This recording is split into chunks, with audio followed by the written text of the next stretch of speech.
Welcome to another episode of Raven Conversations. I'm Joe Seamandel, State Public Affairs Officer for the Washington National Guard. And today I'm joined by Alex Joyce, Josh Castillo, and Louis Lujan. So here's an interesting story. The Washington Military Department is who we all actually work for. The Washington National Guard and Washington Emergency Management will fall under the Military Department. And you three individuals work for both as part of emergency management as well as guardsmen. So we'll just kind of go down the line, starting with you, Louis, and kind of talk about what you do there and in the Guard. Okay, perfect. Yeah. So in the National Guard, which is what I started first, I'm a signal officer. So I used to deal with communications and all the different equipment that falls under it. And it kind of led into the emergency management journey for me. So I had been in for a couple of years, and we had the fires that happened in 2014, 2015. I was activated to support those within kind of the headquarters element that we had going on then. And it got me to get some experience into kind of what happens and how the Guard can support. A few years later down the road, I saw an opportunity open up, and it was for limited English proficiency coordinator here at the emergency management. And it kind of fit both roles, right? I like the language aspect, I like the mission, which kind of makes sense because the National Guard kind of focuses on the same thing. But I applied and I got that position, and I did it for about 4 or 5 years. And just recently, I got another position for financial program management. Nice. Josh, what about you?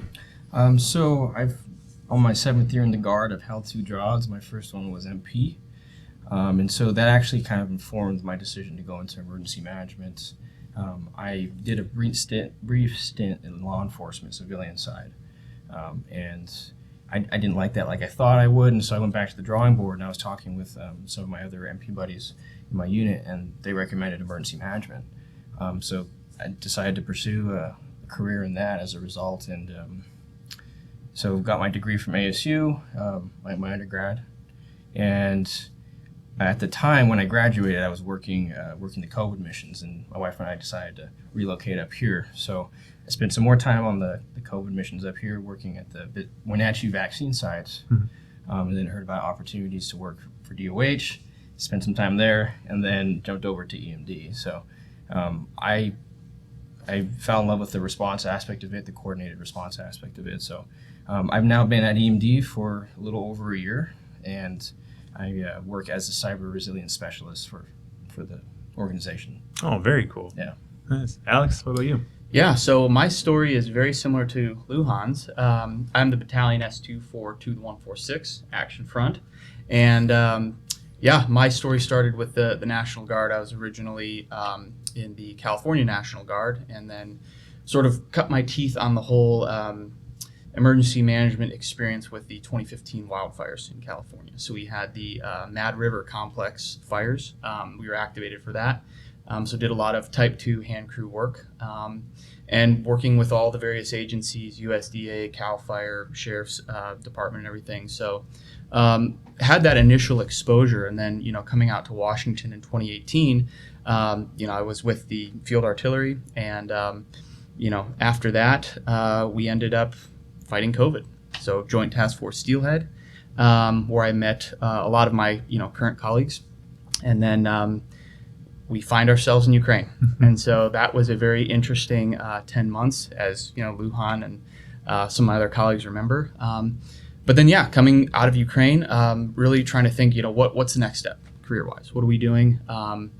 And I fell back on sort of my, basic level of training, which was working in education management in the private sector.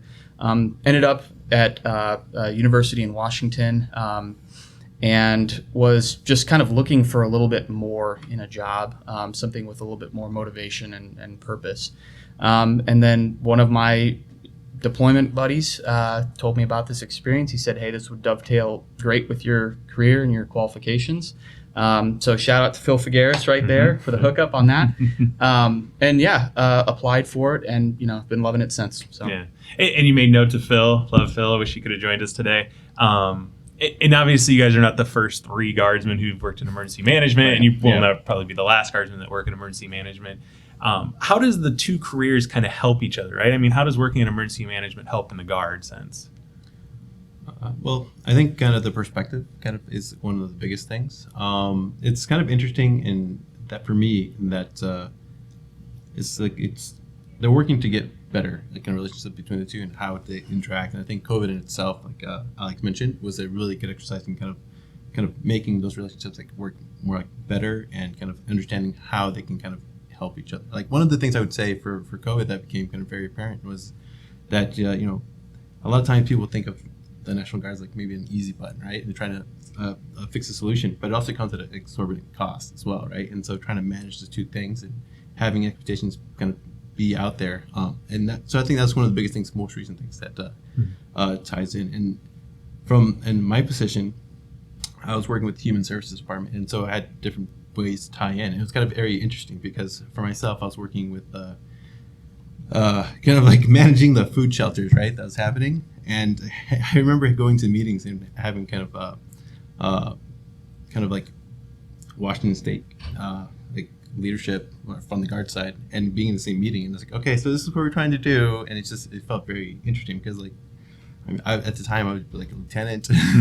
And there's like generals that I'm talking to about food shelters, and it's very interesting. So, but it's very good to see both sides of the coin, and it's so that's one thing I liked about it. Yeah, Josh, what about you? So it kind of gave me a more broader picture of how the two connect in the sense that, for example, the unit I'm with now, the 176 Engineer Company in Snohomish, we're being tasked as being a part of the HRF, Homeland Response Force, right? It's a lot of ICS stuff that you have to know, right? Mm-hmm. That includes responding to fire, stuff like that, incident command structures. And so it for me, it's like, I've gone through all this before. So, when we have people who haven't gone through what ICS is, I can explain to them, like, I do this for a living, So they complement each other, I think. And there's a lot of times where it's like, people want to call in the Guard to do this, that, and the other thing. Like you're saying, it comes at a high cost, but there's also things that we just can't do by nature of, different laws and things like that. And so it's, like I said, it helps give you a broader understanding of what the Guard is capable of and then isn't capable of. Yeah. The thing that kind of comes to my mind here, and I may be somewhat off on this, but when we talk about, operational terms like MDMP, this is something that sticks out to me, how sort of similar but not similar it is to, ICS processes. So I think for me, having an understanding of like staff operations and staff roles, that made ICS and like, your ICS 300 and 400 classes click just a little bit more. But then also understanding, having experienced what the Guard does on the back end with, wildfire support, sandbag operations, things like that. Understanding then from a state EMD perspective how the Guard functions within that emergency support function 20 role, I think that was pretty illuminating as well. And then finally, I would probably say the biggest thing is just the networking. You see a lot of the same faces, different roles and responsibilities, but you see people that you've worked with before. Yeah, and we've worked with EMD for years, and I definitely can agree. There's a lot of crossover there. Kind of from a reverse standpoint, being in the Guard, how has EMD now helped in your Guard career in any way? Well, I think some of the things that Alex mentioned, like the networking, like you do get to meet some people, right? And not necessarily like just like the influence type of way, but like just understanding kind of like how decisions are made from a different standpoint, and kind of being able to apply those kind of things, that kind of reasoning into kind of my kind of Guard kind of ideas. Like we're trying to implement maybe certain projects or ideas. Like I'd say, it's not unknown, right? But like one thing we have that's on the Guard side that's really large is recruiting, right? Mm-hmm. And then like one of my focuses was public outreach, especially to different communities. And so you can apply some of those lessons learned in trying to recruit or in strategies that way. So yeah. I'll bring it down to a more personal level, and just in that EMD for me is I focused I've been in the Guard for 7 years, but I really focused on my civilian career, getting my education and stuff out of the way, and I wasn't really sure where I wanted to go in the Guard, and EMD helped give me focus on what it is I'm passionate about, and hey, can I maybe carry that over into my Guard career? So for me personally, I now that I've been promoted into the cyber resilience position, because that's what I'm passionate about, I find myself, hey, in the Guard, I want to do the same thing. I want to pursue cyber career. So EMD has helped inform me about how, as a guardsman, I can expand on my knowledge base, and that those opportunities are available. Yeah. So that's kind of a cool experience for me. Yeah, it's very cool. Yeah, I would say similar on a personal level. One of the things that sticks out to me is the mentorship that I've received. So it's probably no secret that a lot of EMD have prior military service, their veteran status. I've been absolutely blessed and privileged to have leadership and supervisors that have had experience not only on the military operations side but also within emergency management. Being in that position where they can guide you and provide sort of that way forward, whether it's hey, what are my next steps, what are my options with a EMD career, or what do I do, I'm taking command next fall, what are some things that I should look out for. So there's a lot of sort of that cross-pollination there. So I think one last question, and this is something that I kind of give everybody a chance to make a closing pitch to somebody. So let's say there's somebody watching right now. They're like, hey, I'm interested in emergency management. Or they're working in a city and they're volunteering or something. How do they get into this field? How do they actually take the next steps and maybe work at emergency management, at the division here in Camp Murray? Well, I mean, there's certainly quite a few positions they could potentially go into, but I'd say one of the biggest things for me is that within emergency management, almost any field of interest can be kind of is attainable, right? We have cyber here. I had languages and outreach. So I mean, it's a broad spectrum, and so kind of if you have that focus on what you want to do, you can apply it. And it's into what's even more interesting. It goes down to all the different levels, right? So it doesn't have to be here at EMD, but it can be down at the the county, the city, a local jurisdiction like that, and it could be something that's a volunteer, right? Or just becoming familiarized with more of that training for ICS type things. So yeah, quite a few opportunities. I highly recommend if you're interested. Education, of course, is going to be a factor. But as a start, get volunteer for your CERT, your local CERT. Those are opportunities for citizens to get involved in local response and see if they even like the field. It's training that you get to go in and they give you a scenario and you have to try and treat it like it's a real thing and solve the problem. You can go to take online FEMA courses, ICS 100, 200, the whole suite. There's a whole suite there.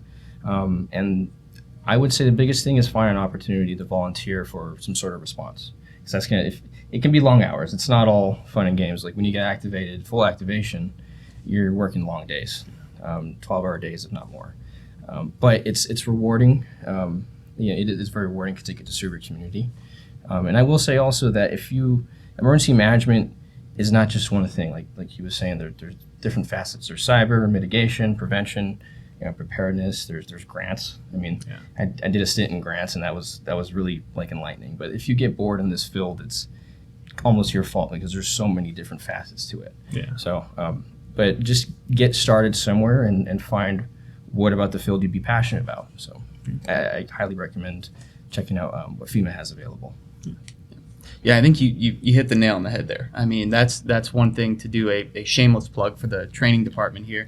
What I learned is that, in higher education, there's no such thing as free education, right? You're always going to have to pay for courses, pay for instructors. But that is one of the sort of remarkable things, not only about the field itself, but also within EMD. So one of the things is when you are employed at EMD, you take these certain ICS courses, but you have the ability to take over 700 of these courses through the Emergency Management Institute website. These are all for free. And one thing that I will say as sort of a caveat to that is, when you are applying at, careers.wa.gov for EMD positions, one of the things that recruiters really look for is they look for that you've met the preferred requirements on that. So if you have a resume that has IS 100, 200, 700, 800, all the professional development series courses already knocked out, you're going to significantly put yourself ahead of other candidates. So. So, Alex, you kind of gave us the shameless plug already for careers.wa.gov. If you are interested in working in emergency management or any other state job, we have a number of state jobs in the military department as well that don't fall within emergency management. But you guys definitely, I think, gave a lot of information about why people should want to come work at EMD. And it's a very beautiful building, too. So we should actually add that as well. We appreciate you watching. If you like this video, give us a like. If you want to see more of them, you can subscribe, leave us a comment, and thanks for joining us again. Lewis, I appreciate it. Thank you. Alex.